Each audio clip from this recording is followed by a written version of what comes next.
আপনি কি সত্যি আল্লাহকে চেনেন? যদি আল্লাহকে চিনতেন তাহলে কি কখনো তার অবাধ্য হতে পারতেন?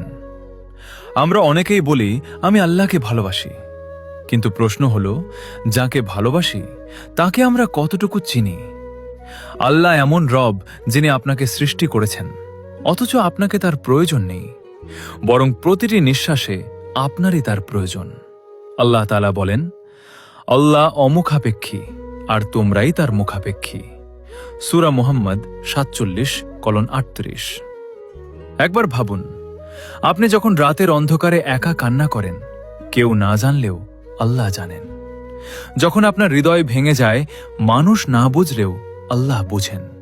তিনি বলেন, তিনি চোখের খিয়ানত এবং অন্তরে যা গোপন রাখা হয় তাও জানেন।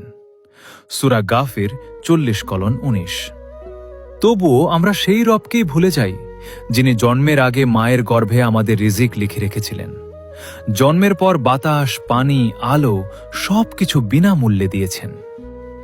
যেদিন মানুষ সত্যিকার অর্থে আল্লাহকে চিনে ফেলবে, সেদিন গুনাহ তার কাছে আনন্দ নয়, লজ্জার কারণ হয়ে যাবে। কারণ যে তার রবকে চেনে সে তার অবাধ্য হতে পারে না। আল্লাহ আমাদের সবাইকে তাকে সঠিকভাবে চিনার, ভালোবাসার এবং তার আনুগত্য করার তৌফিক দান করুন। আমিন। এরকম আরও ইসলামিক শিক্ষা নিয়ে ভিডিও পেতে এখনই এই চ্যানেলটিকে সাবস্ক্রাইব করে রাখুন। ধন্যবাদ।